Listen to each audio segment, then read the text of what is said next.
Elle ne pouvait plus rester à son domicile et on pensait qu'elle serait bien, elle serait protégée, qu'il n'y aurait plus de danger pour elle. Quand ils placent leur mère de 82 ans l'été dernier à l'EHPAD des Ruches à Elbeuf, Magali, Nathalie et Olivier n'imaginaient pas une telle issue. Mardi, ils sont appelés par la maison de retraite médicalisée. Leur mère, résidente dans l'unité protégée et fermée Alzheimer, vient d'être conduite aux urgences. Elle a avalé 2 verres d'un détergent industriel. C'est un nettoyant donc, pour les canalisations multiplié par 10 de celui qu'on achète en grande surface. L'intérieur de la bouche est brûlé, l'œsophage est brûlé, les organes vitaux aussi. Vu son âge et sa pathologie, aucune intervention n'est possible sur l'octogénaire. On nous a bien expliqué que rien ne serait tenté, il n'y aurait rien à faire.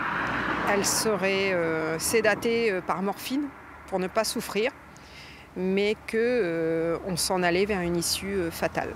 Le directeur de l'EHPAD que nous avons joint ne souhaite pas communiquer, mais il a échangé avec la famille. Parmi les pistes avancées, la négligence et l'intervention supposée d'une deuxième résidente.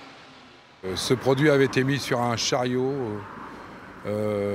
dans un local où il n'y avait rien à faire dedans, dans un local non fermé à clé. On nous a dit qu'il y avait une deuxième personne qui semblerait mis peut-être ma maman dans ce local-là, qui avait déjà mis une personne dans un local il y a une quinzaine de jours. La famille souhaite qu'un tel drame ne se reproduise pas.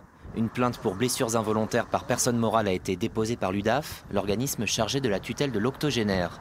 C'est la deuxième fois en quelques semaines que cette maison de retraite est visée par une plainte. Le directeur régional de la Croix-Rouge, gestionnaire de l'EHPAD, nous a indiqué être aux côtés de la famille et ne donnera pas d'interview tant que l'enquête sera en cours.